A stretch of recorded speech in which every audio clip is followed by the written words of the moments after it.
अन्योन प्रेरण mutual induction, दो कुंडलियां समीप रखी, एक में धारामापी जोड़ा गया है, एक में सेल जोड़ा गया है, कुंजी लगी है। जैसे कुंजी को ऑन करेंगे इसमें धारा बहनी शुरू होगी, चुंबकीय आघूर्ण पैदा होगा, चुंबकीय क्षेत्र पैदा होगा, धारा जब बदल रहे होंगे तो चुंबकीय फ्लक्स में परिवर्तन भी होगा। इसी चुंबकीय फ्लक्स में परिवर्तन के कारण इसी में एक प्रेरित विद्युत वाहक बल उत्पन्न होगा।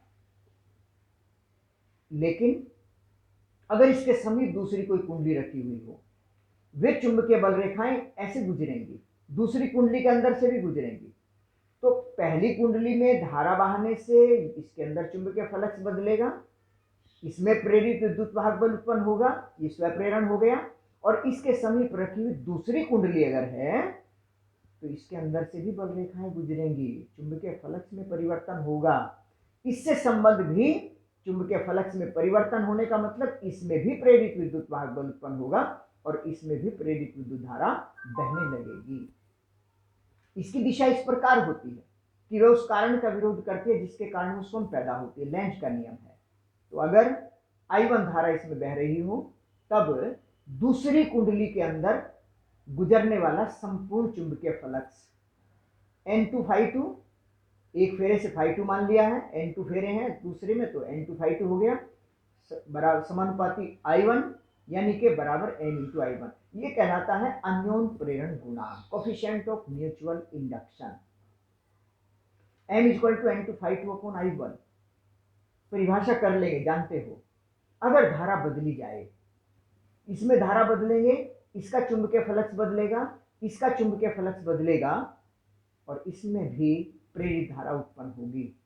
ई विद्युत वाहक बल दूसरी कुंडली में विद्युत वाहक बल इस कुंडली में फ्लक्स परिवर्तन की ऋणात्मक दर के बराबर होना है। ये फैराडे का वैद्युत चुंबकीय प्रेरण का नियम है। तो E2 minus N2 delta φ2 upon delta T. Delta से N2 अंदर ले जाएंगे, N2 number of turns in secondary coil है, कांस्टेंट है। N2 φ2 की जगह M इंटू I1 हमने लिख दिया है। तो यहां से ये आ गया, M कांस्टेंट है, बाहर कर दिया, delta I1 upon delta T. तो एक तरह से M का मान minus E2 upon delta I1 upon delta T. ये परिभाषा देखो सूत्रों से करनी आनी चाहिए, सिंपल चीजें हैं। समतल वृत्ताकार कुंडली का स्वप्रेरण गुणांक, कुंडली है, समतल है, धारा बह रही है, R त्रिज्या है, इसके अंदर चुंबकीय क्षेत्र μ0 Ni/2R होता है, पहले निकाला हुआ है। और चुंबकीय क्षेत्र की दिशा दाएं हाथ के हथेली के नियम से जानी जाती है। अगर धारा ऐसे बह रही है तो यहाँ चुंबकीय क्षेत्र क्रॉस के निशान से हो गया। तो यहाँ देखिए एरिया इसका है अपना और यहाँ चुंबकीय क्षेत्र इसके ठीक लंबवत हो गया, तो थीटा का मान 0 हो गया। एक लूप से बद्ध चुंबकीय फ्लक्स फाई बराबर बी डॉट ए होता है, बी ए हो गया, क्योंकि तल के लंबवत चुंबकीय क्षेत्र है। अब दिशा भी आनी चाहिए, बेसिक चीजें तैयार करिए। Phi equal to B A, B का मान हमने ये रख दिया है, ए पाई आर स्क्वायर है। स्वप्रेरण गुणांक N equal to N phi upon I होता है, एन आई फाई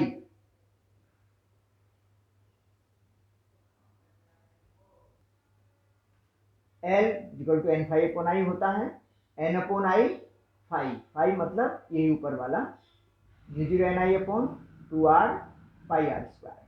आई से आई कैंसिल हो गया, जो बचा वो ये है। लंबी परिनलिका के लिए सॉलिनॉइड है, एल लंबाई है, एन फेरे हैं, एकांक लंबाई में फेरों की संख्या एन है, मतलब स्मॉल एन बराबर एन अपॉन एल है। इसके अंदर चुंबकीय क्षेत्र B बराबर μ0 Ni होता है, μ0 n अपॉन एल इंटू आई होता है।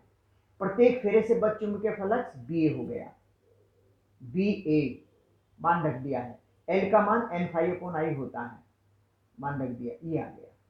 अन्योन प्रेरण गुणांक, समतल कुंडली है R1 त्रिज्या वाली, समतल कुंडली है R2 त्रिज्या वाली, आई धारा बहती है I1, इसमें I2 है, समीपरफी कुंडली में अन्योन प्रेरण की क्रिया से।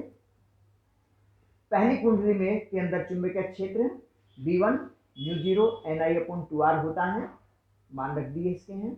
दूसरी कुंडली से बद चुंबकीय फ्लक्स, अगर कोई ह्रास नहीं हो, ये मानते हुए कि जितना क्षेत्र यहाँ है इसी के ऊपर समझ लिए दूसरी कुंडली लपेटी गई है, तो यहाँ इसका जो चुंबकीय फ्लक्स होगा φ2 B1A2, चुंबकीय क्षेत्र यही है क्योंकि इसी के ऊपर ये कुंडली लपेटी गई है, तो इसके अंदर चुंबकीय क्षेत्र यही हो गया जो यहाँ था समीप। ये B1 जो का तो हमने लिख दिया है, और φ2 A2 πr2² ये हो जाएगा। बस ये m आ गया दोनों कुंडलियों के मध्य अन्योन्य प्रेरण गुणांक का मान। अंकित प्रश्न भी आ जाते हैं, इस पर निकालना भी आ जाता है, जानकारी होनी चाहिए बस। भंवर धाराएं, एडी करंट्स, ये बिल्कुल विक्षुब्ध प्रवाह की तरह है। जैसे पढ़ा हो 11वीं में पढ़ा हो, किसी पाइप में धारा बह रही है और अगर तेज प्रवाह कर दिया जाए, क्रांतिक वेग से ज्यादा हो, तो विक्षुब्ध हो जाता है। भंवर धाराएं, भंवर इसी तरह की चीजें हैं कुछ। भंवर धाराएं एक तरह से प्रेरित धाराएं ही हैं धातु के पूरे आयतन में। जैसे मान लीजिए यहां चुंबकीय क्षेत्र हो और ये एक धातु का गुटका हो, आयतन के रूप में है। अभी इस गुटके में चूंकि चालक है, तो चालक का मतलब है फ्री इलेक्ट्रॉन्स हैं, और ये पूरा का पूरा जो आयतन है, अगर यहां चुंबकीय क्षेत्र में इसको घुमाया जाए, आगे फेंका जाए, या फिर ये धातु का टुकड़ा यही है और इसके चुंबकीय क्षेत्र को, यहां जो चुंबकीय क्षेत्र है उसको लगातार बदला जाए, तो क्या होगा, पूरे आयतन में, जैसे कि किसी लूप में चुंबकीय क्षेत्र B, यहां एरिया A, फ्लक्स B.A, अगर इसमें परिवर्तन किया जाए तो फ्लक्स में परिवर्तन होता है। ये किसी भी लूप की बात है, तार का कोई भी फेरा हो, यहां पूरा आयतन है, तो धातु के टुकड़े के पूरे आयतन में प्रेरित धाराएं उत्पन्न हो जाती हैं। इन प्रेरित धाराओं को भंवर धाराएं कहते हैं। जैसा लेंज का नियम था, प्रेरित धाराएं कोई भी परिवर्तन जो किया गया है उसका विरोध करती है। तो यहां अगर इसे हम गति कराएंगे तो गति का विरोध होगा, प्रेरित धारा उत्पन्न होगी, गर्म हो जाएगा।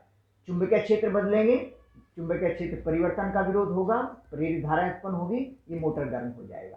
पूरा का पूरा इसमें जो आर्मेचर कुंडली है, ट्रांसफार्मर की, मोटर की, डायनेमो की, इनमें नर्म लोहे की पट्टियां जोड़कर लगाई जाती हैं ताकि इसका रेजिस्टेंस ज्यादा हो जाएगा, तो फिर धारा कम से कम होगी।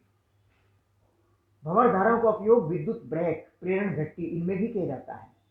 जो इलेक्ट्रिक ट्रेन होती हैं उसमें जो ब्रेक लगते हैं वो इलेक्ट्रिक ब्रेक ही होते हैं, उसमें इसी तरह का सिस्टम होता है। प्रेरण कुंडली में प्रेरक के कारण ऊर्जा, प्रेरण कुंडली में प्रेरक के कारण ऊर्जा। मान लीजिए किसी भी कुंडली में प्रेरित विद्युत वाहक बल E उत्पन्न हुआ हो, सर्किट बंद होने से धारा उसमें I बह रही हो। जैसे हम जानते हैं P बराबर V इंटू I²R V²/R, ये चालन के चैप्टर में बहुत पहले पढ़े जाते हैं। तो एक तरह से विद्युत प्रेरित विद्युत वाहक बल E हो, I धारा बह रही हो, तो इसमें पावर खर्च हम जानते हैं dP बराबर dW/dt, शक्ति ऊर्जा हानि की दर होती है, कार्य करने की दर होती है। तो E इंटू I, और E का मान हम जानते हैं LdI/dt होता है। अगर L स्वप्रेरण गुणांक हो और dt समय में DI धारा बदली जाए, ये सब चीजें समझ आ जाएंगी। बस मेन चीज, बेसिक जो चीजें हैं उनको पहले मस्तिष्क में होना चाहिए। इंटू आई, अब इसमें क्या किया गया है, सिंपल मैथमेटिक्स है। dW/dt LdI/dt इंटू आई, इंटीग्रेट कर देंगे तो dW, dt खत्म हो गया, LI/DI। अब यहां फिर इंटीग्रेशन किया, dW इंटीग्रेशन W हो जाएगा, LI/DI 1/2 LI², ये फॉर्मूला लगता है इसमें, बता हुआ है। प्रेरण कुंडली में चुंबकीय स्थितिज ऊर्जा U बराबर 1/2 LI स्क्वायर होती है। जैसे संधारित्र है, वैद्युत स्थितिज ऊर्जा 1/2 CV स्क्वायर होती है, ये 1/2 Q स्क्वायर बटे C होती है, तो यहाँ 1/2 LI स्क्वायर होती है।